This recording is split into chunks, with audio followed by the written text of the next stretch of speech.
안녕하세요. 저는 올해 30대가 된 결혼 7년차 주부입니다. 아들은 올해 5살, 딸은 3살로 눈에 넣어도 아프지 않는다는 말을 실감하고 있죠. 저는 간호대학을 나와서 동네 병원의 간호사로 일을 하고 있습니다. 아이 둘을 키우면서 남편과 맞벌이를 할 수 있었던 것은 바로 저의 엄마 때문이었죠. 남편과 결혼을 준비할 때 아이를 낳으면 저는 일을 그만두고 남편이 혼자 일을 하는 것에 대해 이야기를 하고 있었습니다. 그렇지만 그때 저는 대학을 갓 졸업해서 일을 시작한 지 겨우 6개월이 지났을 때였고, 아이가 바로 생겨서 일을 그만두게 되면 지금까지 해왔던 공부가 너무 아깝다는 생각이 들었습니다. 그래서 저희는 최대한 아이를 천천히 가지자고 이야기하였죠. 그때 저희 엄마가 반대하였습니다. 아이는 젊을 때 낳는 것이 좋다고 하시면서 엄마 집 근처로 신혼집을 마련하면 자신이 아이를 돌봐주겠다고 하였죠. 저도 그렇고 남편도 그렇고 엄마가 아이를 돌봐주면 그것만큼 마음이 편한 일이 없잖아요. 그래서 원래 제가 살던 곳에 신혼집을 장만하고 저희는 결혼을 하였습니다. 남편은 저보다 3살이 많은 직장인이었습니다. 우리는 친구의 소개로 만나서 1년 정도 연애하고 결혼을 하였지요. 남편의 아버지께서는 대학교 교수님이셨고 어머니는 일반 주부셨습니다. 대학교 교수가 돈을 얼마나 잘 버는지는 모르겠지만 그래도 꽤 풍족하게 자란 것 같았죠. 저희 결혼할 때도 시아버지께서 많이 신경을 써주셔서 신혼집도 장만하고 그랬거든요. 제 남편에게는 형이 한 분 있었는데 남편보다 2살이 많았습니다. 그런데 남편과는 아주 반대 성격의 사람이었죠. 남편은 공대를 나와서 졸업하고 바로 회사에 취직한 케이스였죠. 그리고 누가 봐도 성실하고 공부 잘하는 스타일이었습니다. 그에 비해 아주버님은 미술을 전공하고 1년 중 절반은 해외여행을 다니면서 자유롭게 인생을 즐기는 사람이었죠. 뚜렷한 직업 없이 디자인 의뢰가 오면 그때그때 일하시는 프리랜서였죠. 저는 좀 보수적인 성향이 있어서 그런 아주버님을 잘 이해 못하는 편이었습니다. 어쩌면 저의 이러한 성향 때문에 제 남편에게 반해서 결혼까지 한 것 같아요. 자유로운 성향의 아주버님이어서 제 남편이 저와 먼저 결혼하고 아주버님은 결혼에는 관심도 없어 보였습니다. 저희가 결혼하고 1년 뒤 저는 임신을 하게 되었죠. 시부모님에게 임신 사실을 알리자 시부모님은 너무 좋아하시면서 맛있는 것을 사주겠다고 주말에 나오라고 하셨죠. 그래서 식당을 예약하려고 하는데 시어머니께서 어른 6명으로 예약해 달라는 겁니다. 제가 의아해서 왜 6명인지 물어보자 시어머니는 아주버님이 여자친구를 데리고 와서 가족들에게 인사를 시키겠다고 하였습니다. 남편은 그 말을 듣고 많이 놀라며 말했습니다. 지금까지 형이 10명 넘게 여자 만났는데 부모님한테 처음으로 인사시키는 거야? 이거 왠지 결혼 생각도 있어 보이는데. 그래, 그러면 잘 된 거지. 아주버님도 언제까지 혼자서 저렇게 살 수는 없잖아. 빨리 짝 찾아서 결혼해야지. 주말이 되었고 저희 식구는 식당에 모였습니다. 시부모님은 저에게 수고했다면서 몸 조심하라고 격려도 해주시고 기분이 너무 좋아 보이셨습니다. 그때 아주버님이 여자친구와 함께 식당으로 들어왔습니다. 그런데 아주버님의 여자친구를 보자마자 저는 너무 놀라고 말았죠. 그 여자친구는 바로 저의 대학교 동기였습니다. 저랑 그렇게 친하지는 않았지만 서로 얼굴은 아는 사이였죠. 저 같은 경우는 학생을 더하고 학교 생활을 좀 활발하게 한 편이었고 아주버님의 여자친구는 학교 활동도 잘 안 하는 조용한 학생이었습니다. 그런데 키도 크고 좀 마른 편이고 얼굴도 하얗고 예쁘기 때문에 아르바이트로 쇼핑몰 모델도 한다는 소문이 있었습니다. 저는 이런 자리에서 그 친구를 만날 거라는 생각을 하지도 못했었는데 세상 참 좁다는 생각이 들었습니다. 아주버님이 여자친구를 데리고 와서 저에게 인사를 시키는데 그 친구도 저를 알아보고 반갑게 인사를 하더군요. 솔직히 그렇게 반갑지는 않았지만 저도 매우 반가운 척 인사를 했습니다. 그런데 원래는 제 임신을 축하하기 위해서 모인 자리였는데 순식간에 아주버님의 여자친구를 인사시키는 자리로 바뀌어버린 것이 좀 서운해졌죠. 키를 내지 않기 위해 무진장 애를 써서 사람들은 몰랐겠죠. 인사를 했습니다. 저도 제가 마음이 임신을 왔다는 것은 인정합니다. 그럼에도 서운한 마음이 드는 것은 제가 어떻게 할 수 없는 일이었습니다. 그리고 저보다는 제 뱃속에 있는 아이가 잊혀진 것 같아 더 서운한 느낌이 들었죠. 집으로 돌아가서 저는 대학교 친구에게 전화를 했습니다. 그리고 식당에서 있었던 일을 이야기했죠. 친구는 놀라면서 말했습니다. 걔 있잖아, 남자 소문 엄청 안 좋잖아. 진짜 난 모르는데 학교에서 만나는 사람 없었던 걸로 아는데 학교에서는 없었지. 그런데 걔 쇼핑몰 모델 했었잖아. 그러면서 유부남 사진 기사랑 바람도 났었다고 그러고 남자 모델들하고 엄청 만나고 다녔대. 그리고 홍대 클럽 가면 걔 모르는 사람 없다고 그러더라. 이내 아주버님한테 조심하시라고 전해드려. 저는 친구의 말을 듣자 예전 학교에 떠돌던 소문들이 기억났습니다. 어떤 교수와 사귄다는 소문도 있었고 같은 대학교 운동선수랑 사귄다는 소문도 있었죠. 저는 아주버님이랑 그 친구랑 사귀는 것이 솔직히 말해서 싫었습니다.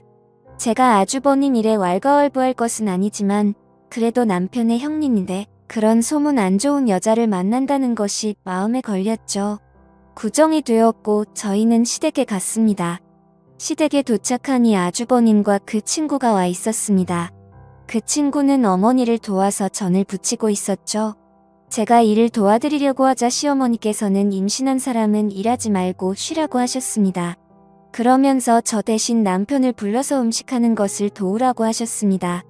저는 식탁에 앉아 계신 아주버님 옆에 앉아서 이런저런 이야기를 하였습니다. 제가 아주버님에게 물어보았습니다. 아주버님 여자친구는 어떻게 만났어요? 제가 이번에 태국으로 혼자 여행을 갔었는데 여자친구도 혼자서 여행을 왔더라고요. 그래서 같이 밥 먹고 관광도 같이 다니다가 사귀게 되었죠. 와, 여행 가서 만나다니 로맨틱하네요. 이런 말하면 팔불줄 같지만 여자친구가 좀 예쁘잖아요. 그래서 제가 열심히 쫓아다닌 거죠. 맞아요. 대학교 때도 예쁘다고 남자들이 끊이지 않는다고 그러더라고요. 그러자 아주버님은 의미 있는 표정으로 저에게 물었습니다. 그래요, 대학교 때 인기 많았어요. 그게 저랑은 그렇게 안 친해서 잘은 모르거든요. 그런데 교수님이랑 사귄다는 소문도 있었고 쇼핑몰 모델하면서 모델들이랑 만난다는 소문도 있었고요. 그리고 홍대 클럽에서도 유명하다는 소문도 있었고요. 그러자 아주버님은 웃으면서 말했습니다. 그렇게 인기 많은 애가 내 여자친구라니 기분 좋은데요. 저는 제 귀를 의심했습니다. 아니, 남자 소문이 안 좋았다고 귀뜸을 해줬는데 그걸 인기 많은 여자 만났다고 좋아하다니 제 기준으로는 이해가 되지 않았습니다. 잠시 후 온 가족들이 둘러앉아 저녁을 먹고 있는데 아주버님이 웃으며 그 친구에게 말했습니다. 더 대학교 때 남자들한테 완전 인기 많았다면서? 그러자 그 친구는 어쩔 줄 몰라 하면서 말했죠. 아니야, 나 그런 적 없어. 그게 부끄러워할 일이야, 자랑스러워할 일이지. 내 여자친구가 예쁘다는 모든 남자들이 인정한다는 소리잖아. 난 기분이 좋은데 그러면서 허탕하게 묻는 것이었죠. 그리고 시부모님에게 그 친구와 결혼을 하겠다고 말하는 것이었습니다. 그러자 저를 제외한 모든 가족들이 격하게 축하를 해주었습니다. 특히 시어머니께서 많이 좋아하셨죠. 자신은 아주버님이 평생 결혼 같은 거 안 할 줄 알았다고 하시면서 그 친구의 손을 잡으시고는 계속 고맙다고 하였습니다. 저는 그 친구에게 악한 감정이 있는 것은 아니었지만 대학교 때 소문이 너무 안 좋아서 아주버님이 걱정되었습니다. 집에 돌아오는 길에 남편에게 제 심정을 이야기했습니다. 그러자 남편은 아주버님이 생각 없이 사는 것처럼 보여도 똑똑한 사람이라고 하면서 걱정하지 말라고 하였습니다. 저 역시도 제가 반대한다고 해서 이 결혼이 취소될 거라고는 절대 생각하지 않았습니다. 다만 마음 어디 한 군데가 계속 찜찜한 기분이었죠. 아주버님과 그 친구는 결국 결혼을 하였고 그리고 한 달 뒤에 저는 출산을 하였고 산후조리와 육아 때문에 아주버님과 형님을 만날 결의를 엎었습니다. 하루는 엄마가 아이를 봐주신다고 하면서 오랜만에 밖에 나가서 친구들과 밥이라도 먹고 오라고 하였죠. 그래서 정말 오랜만에 근처 쇼핑몰로 가서 친구들과 점심을 먹고 커피를 한잔하고 있었습니다. 그런데 난직은 실루엣이 보였습니다. 바로 제 형님이었습니다. 한껏 멋을 내고 어디론가 가는 모습이었죠. 저는 아주버님을 만나러 가나 생각하고 있었는데 어느 젊은 남자를 만나는 것이었습니다. 그리고 함께 레스토랑으로 들어갔습니다. 그리고 며칠 후 저희 시댁 식구들이 다 모일 일이 있어서 남편과 시댁으로 갔습니다. 다들 모여서 이야기를 하고 있다가 제가 형님에게 물었습니다. 얼마 전에 쇼핑몰 오지 않았어요? 그러자 형님은 아무렇지 않게 말을 했습니다. 네, 약속 있어서 갔었어요. 그런데 그걸 어떻게 알았어요? 아니, 저도 친구랑 약속 있어서 갔었는데 형님이랑 비슷하게 생긴 사람을 봐서요. 아, 그랬구나. 봤으면 인사하시지 그랬어요. 그게 너무 멀어서 확실하지도 않았고 괜히 모르는 사람이면 어쩌나 싶어서요. 그런데 그렇게 입으니까 진짜 처녀 같았어요. 그래요. 고마워요. 오랜만에 옛날에 입었던 옷 좀 꺼내서 입어봤어요. 저는 아주버님에게 말했습니다. 아주버님은 조심해야겠어요. 쇼핑몰에서 형님 봤는데 너무 젊고 예쁘게 하고 다녀서 젊은 남자들이 연락처 달라고 막 쫓아올 것 같다니까요. 저는 거기서 젊은 남자를 만났던 형님을 믿고는 것이었는데 아주버님은 크게 웃으면서 말했습니다. 그러니까요. 이거 혼인신고서라도 코팅해서 목걸이로 걸어줘야겠어요. 그래야 안심이 되지. 안녕하세요. 저는 올해 30대가 되었. 저는 아주버님의 아무렇지도 않은 듯한 반응에 또 놀라고 말했습니다. 저는 좀 더 강하게 말하였습니다. 형님, 그런데 그 사람 누구예요? 잘생겼던데. 제 말을 들은 아주버님이 형님에게 물었습니다. 뭐야, 그날 가서 남자 만났어. 그러자 형님은 당당하게 말했습니다. 친한 동생이 이번에 취직했다고 맛있는 거 사주겠다고 해서 나갔었어. 그러자 아주버님은 형님에게 말했습니다. 그래서 맛있는 건 왕창 얻어먹고 왔어. 당연하지. 그날 배 터지게 먹고 왔어. 잘했어. 저는 두 사람의 대화를 듣고 좀 어이가 없었습니다. 아주버님에게 누구 만나는지 말도 안 하고 나가서 젊은 남자를 만나고 왔는데 그걸 또 아무렇지도 않게 넘어가는 아주버님도 이해가 안 갔습니다. 명절 때 시댁에 다들 모여서 식사를 하던 중에 과거 형님이 쇼핑몰 모델이었다는 이야기를 제가 했었습니다. 그리고 제가 예전 사진을 찾아서 아주버님에게 보여주었죠. 예전 사진 중에는 노출이 좀 있는 사진도 있었고 남자 모델들과 찍은 사진도 있었죠. 그러면서 저는 은근슬쩍 말했습니다. 너무 예쁘지 않아요? 이때는 남자들한테 그렇게 인기가 많았어요 라고 말하자 아주버님은 또 껄껄 웃으시며 말했습니다. 진짜 인기 많을 만하네요. 저는 다른 시댁 식구들은 안 들리게 아주버님에게 이야기했습니다. 아주버님, 이런 사진 찍는 거나 남자한테 인기 많았다는 거 아무렇지도 않아요. 그러자 아주버님은 별일 아니라는 식으로 이야기했습니다. 어렸을 때 이 사람 저 사람 만나봐야지 나중에 실수하지 않는 거라고 생각해요. 그리고 대학교 때 면접 만나기 전이잖아요. 저랑 만나고 나서 잘하면 됐지 이전에 어땠는지는 별로 신경 안 써요. 저는 그날 이후로는 아주버님과 형님에 대해서 아무 말도 하지 않았습니다. 아주버님이 저렇게 생각하는데 제가 말을 꺼내봤자 무슨 의미가 있게. 그렇지만 형님의 과거가 신경 쓰이는 것은 어쩔 수 없었습니다. 오지랖이라고 할 수도 있겠지만 아주버님도 가족인데 신경 안 쓰는 것도 도리가 아닌 것 같았고 그냥 혼자서 스트레스 받으며 지내고 있었죠. 그러던 중 시어머니께서 교통사고로 갑작스럽게 돌아가시고 말았습니다.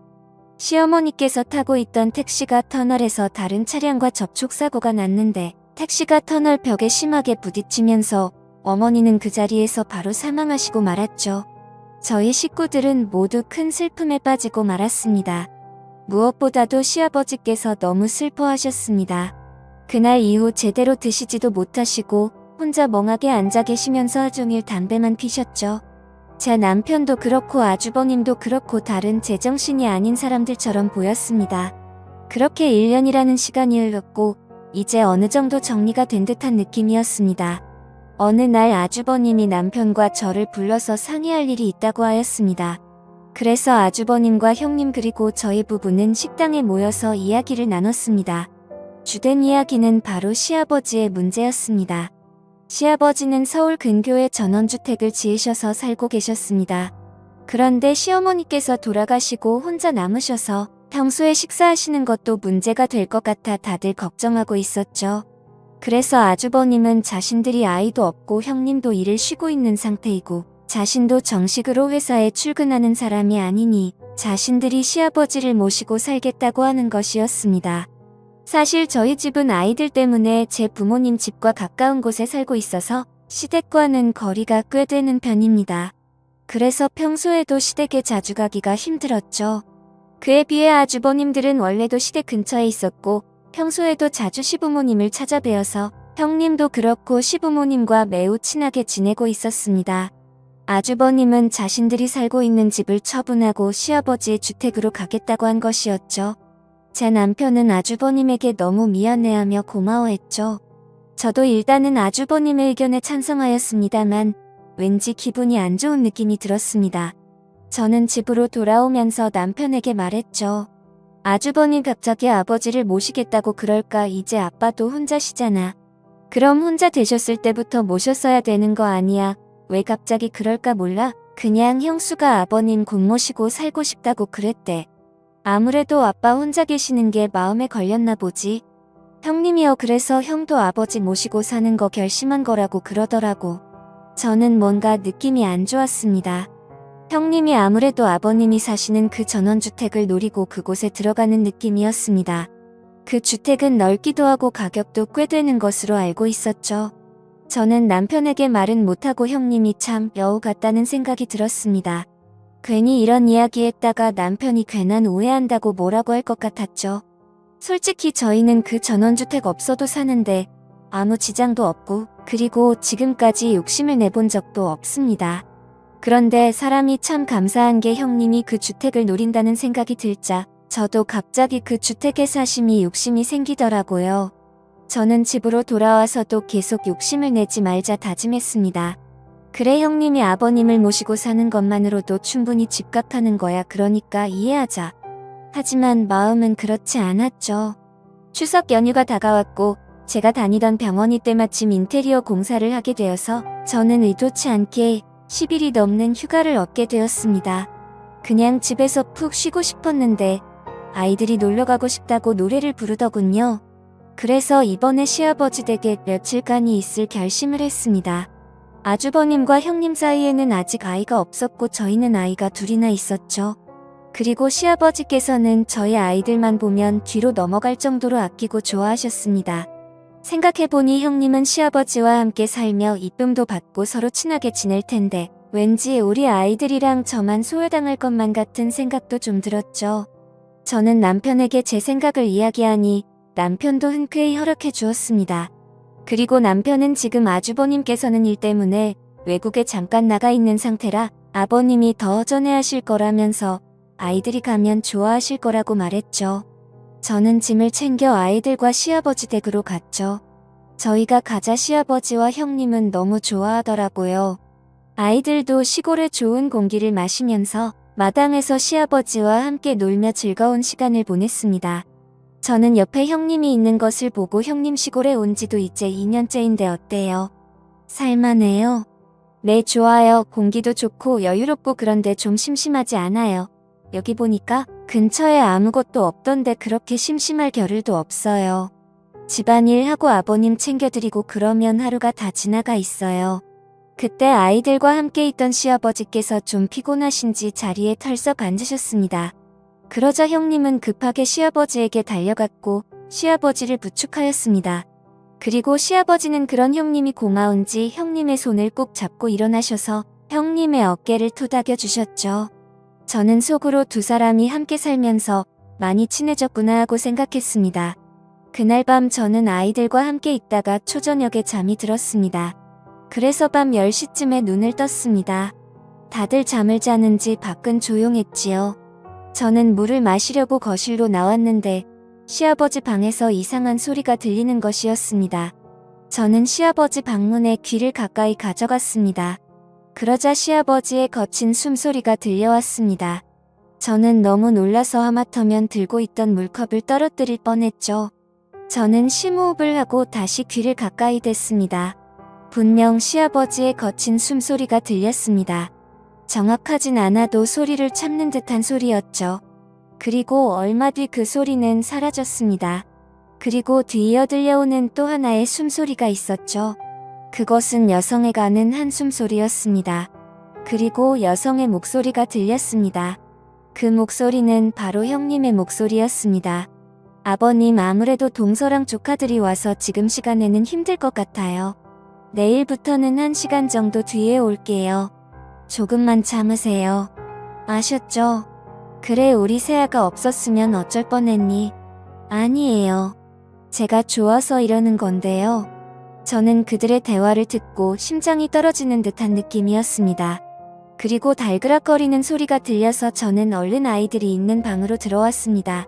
시아버지와 형님의 신음소리와 그들의 대화까지 저는 이 사실을 믿을 수 없었습니다. 저는 한 번 더 사실을 확인해야겠다는 생각이 들었죠. 다음 날 저는 아이들을 모두 재워놓고 저도 자겠다고 인사를 드리고 방으로 들어갔습니다. 그리고 저의 모든 신경은 거실로 향해 있었죠. 밖에서 인기척이 들리고 방문이 열리고 닫히는 소리가 들렸습니다. 저는 몰래 나와서 시아버지 방 앞에 서서 방문에 귀를 댔습니다. 그리고 그 안에서 어김없이 시아버지의 신음소리가 들렸죠. 이건 분명했습니다. 게다가 형님은 예전부터 남자 관계가 좋지 않았다는 소문이 많았죠. 아니, 땐 굴뚝에 연기 나지 않는다는 옛말도 있었고 사람은 고쳐 쓰는 것이 아니라는 말도 생각이 났습니다. 그렇지만 아무리 남자가 궁해도 시아버지와 저런 관계를 맺다니 저는 너무나 큰 충격에 빠졌죠. 저는 마음을 단호하게 먹고 형님에게 따지기로 마음먹었습니다. 저는 식탁에 앉아서 형님이 나오기를 기다렸습니다. 잠시 뒤에 형님은 자그마한 가방을 들고 시아버지 방에서 나왔습니다. 그리고 식탁에 불이 켜져 있는 것을 보고는 화들짝 놀랐죠. 저는 형님에게 차갑게 말했습니다. 잠깐 저랑 말 좀 해요.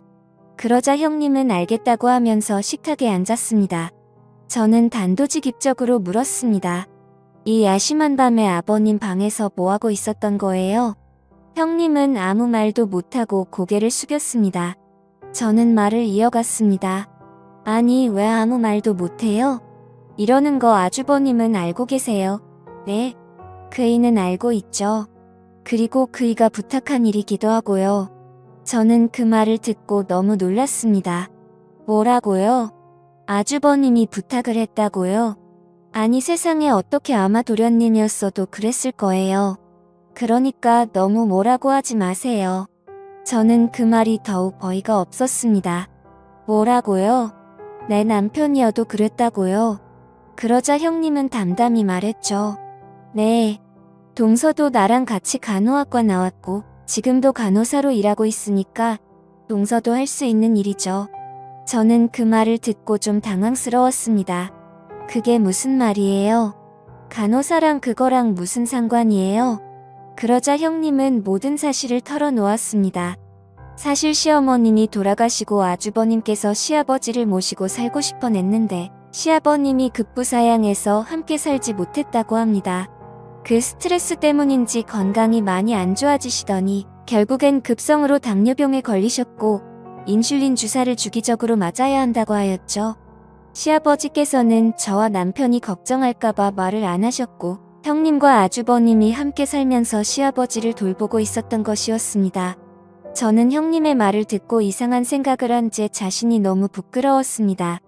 저는 형님에게 오해해서 미안하다고 하며 제가 그동안 형님을 나쁘게 생각했었다고 고백을 했죠. 그러자 형님은 웃으며 말했습니다.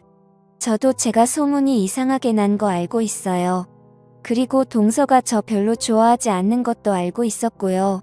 그런데 언젠가 동서도 진실을 알겠지 하고 생각했어요. 동서 저 그렇게 나쁜 사람 아니에요. 그리고 20살 때 처음 동서를 봤을 때부터 동서랑 친하게 지내고 싶었어요. 이제 10년이 훌쩍 지났지만 앞으로 친구처럼 지내요. 네, 저는 형님이 이렇게 마음이 넓은 사람인 줄 이제야 알게 되었습니다. 그리고 편협하게 형님을 생각했던 제 자신의 후회 있죠. 저는 형님에게 말했습니다. 네, 앞으로 우리 친하게 지내요. 그리고 저도 주말에 와서 아버님 챙길 테니까 아주버님이랑 주말에 놀러도 가고 그러세요. 저도 이 집 며느리인데 이런 일은 함께 해야죠. 그렇게 저에게는 또 하나의 가족과 가장 친한 친구가 생겼습니다. 지금까지 제 사연을 들어주셔서 감사합니다.